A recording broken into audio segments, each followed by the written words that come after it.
Icelanders are known for being some of the kindest people that you'll ever meet. But after years of mass tourism, a lot of locals are simply fed up with tourists making the same mistakes over and over again. And trust me, you might be doing them too without even realizing it. But don't worry, because in this video I'll tell you exactly what you should never do in Iceland and what you should do instead. This way you will stand out from the crowd of people who show up in Iceland without doing any research at all, and you'll keep the locals on your side. The first mistake that I see all the time is people stopping literally in the middle of the road. And I get it, you are driving and suddenly there is this amazing view and you just really want to take a photo. And so what would you normally do? You would probably slow down and look for a safe spot to pull over, right?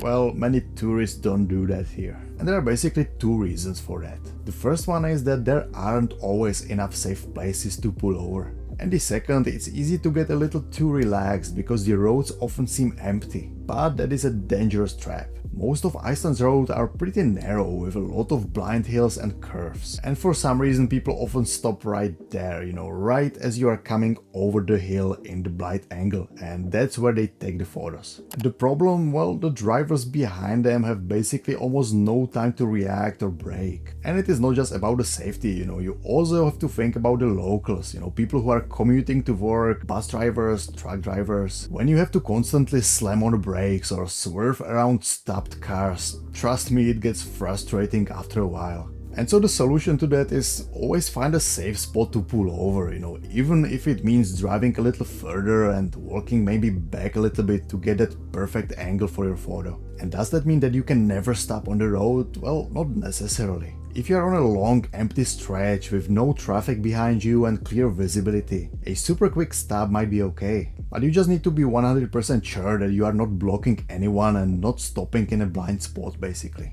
Like, I have personally seen people stop in the middle of crossroads and just walk away from the car just to take a photo of horses. Or people parked in the road with their lights off in the dark, basically waiting for the northern lights. I mean, come on, don't be that person. And there are many more driving mistakes that make locals very angry, but I'll come back to those later in the video. Okay, let me just mention this. A while back, I remember seeing a photo from Google Street View of somebody literally doing their business next to the road. And I get it, when you gotta go, you gotta go. But let me also explain why this really makes people angry and how you can avoid it. Well, first of all, because it is just disgusting. Like, I recently saw a guy pull over on the busy road and basically he just started peeing on someone's fence. And there was full on traffic going in both directions and he just didn't care. And second, a lot of land in Iceland is privately owned. And so if you stop by someone's field or fence, you are literally doing your business on someone's property. And I have heard from local farmers how frustrating this is. No wonder when they find toilet paper and, well, other things on their land. And so just use your common sense and think about where you are doing it. And honestly, unless you are driving through like remote areas, for example highlands, there are almost always gas stations, public toilets or restaurants where you can stop. Alright, from one messy situation to another. If you are staying in someone's home, like Airbnb, you cannot just walk around with your shoes on, unless it's clearly stated otherwise. To give you an example, I actually have a small Airbnb here in North Iceland, which, by the way, I'll leave a link below if you want to check it out. And honestly, I cannot even tell you how angry it sometimes makes me when guests leave muddy shoe prints, dirt and grass all over the floor. Luckily it doesn't happen often, but still. Doing this in Iceland is seen generally as completely disrespectful. And honestly, it makes sense, you are often coming back with mud, sand or snow all over your shoes. Now imagine the mess if you are a group of 5. It's basically just all about keeping the outdoors and the indoors separate. And if you are staying in some hotel or accommodation and you still like wearing something on your feet indoors, then simply bring a pair of slippers. Which I think is a good thing to bring anyways, as the floors sometimes can be quite cold.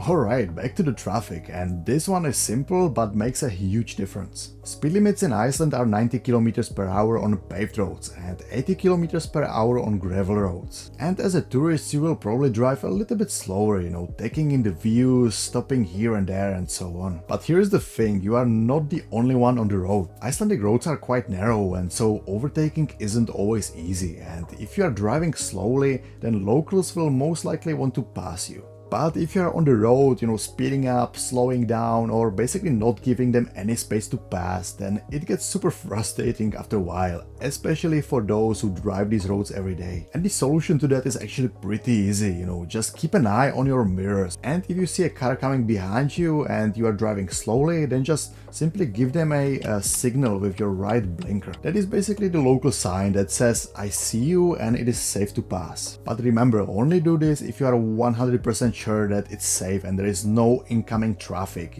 because they will trust you. And this is especially helpful if you are in a bigger vehicle than the one that's behind you, because you might be blocking the view. And so do this and locals will love you for it, trust me. Oh, and by the way, if you are wondering how to start planning your trip to Iceland the smart way, I've actually put together a free email series where I'll send you daily tips for a few days, including my current discount, packing checklist, and loads of planning advice. And if you are ready to go deeper and escape crowds while discovering hundreds of handpicked locations all across Iceland, then check out my Iceland travel guide and map, which in my humble opinion is the best planning tool for Iceland that you will find online. And you'll find both linked right below this video.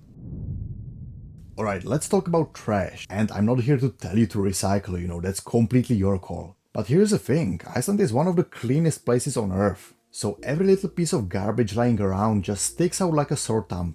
And sadly, a lot of people just don't seem to realize that. And the solution to that is so simple, if you let a plastic bag or a wrapper just fly away, pick it up, don't just leave it there. Like personally, I've even started carrying a small bag with me whenever I visit those popular places in Iceland, because there is always some idiot who left the trash in the grass. And here's a quick note for the smokers, and before some of you get triggered, I used to smoke for many years, so I completely get that it is very nice to enjoy a cigarette with a nice view. Just please don't throw your cigarette butts on the ground, and please try not to smoke in crowded scenic spots or hiking trails, Clean air is the part of Iceland experience, and so if you are smoking there, it can just ruin the experience for others.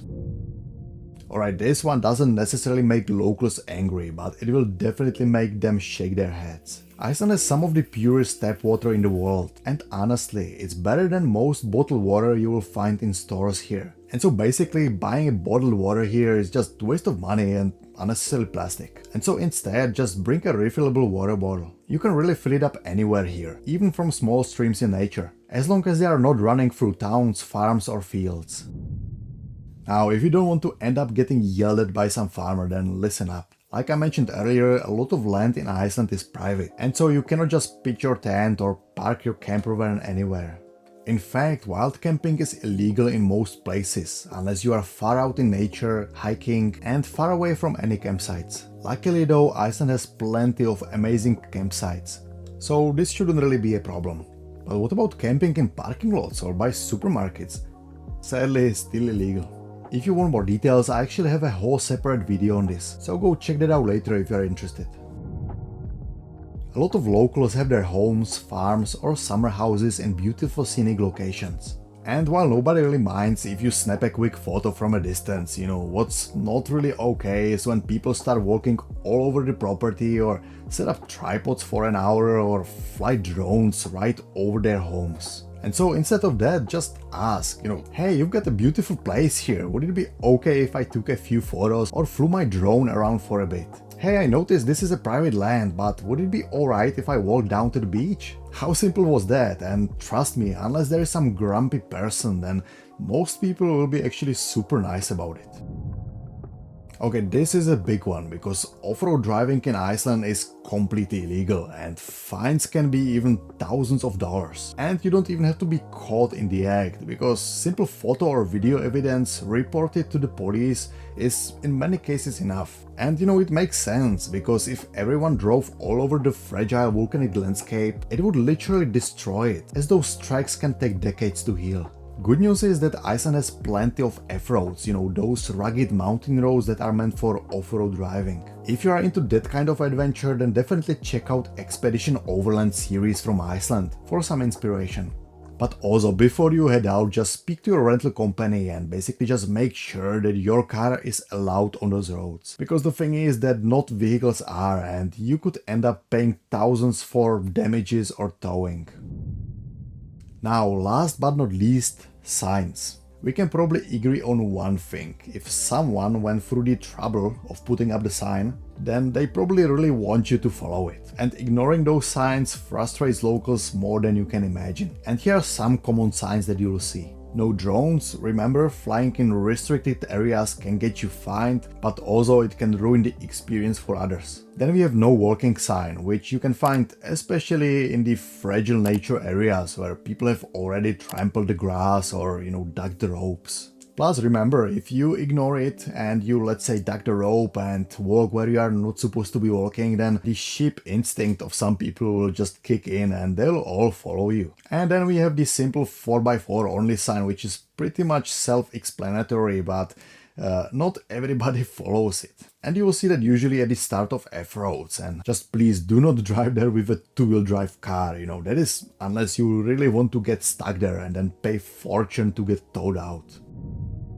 Alright, you have made it all the way to this part of the video, which that already puts you miles ahead of other people who show up in Iceland completely clueless. And if you want to speed up the process and keep learning how to plan your trip the smart way, then definitely check out the link below to get my free email series and travel guide. And unless you want to end up making the same mistakes as most people visiting Iceland, then make sure to check out this video right here, and I hope to see you there.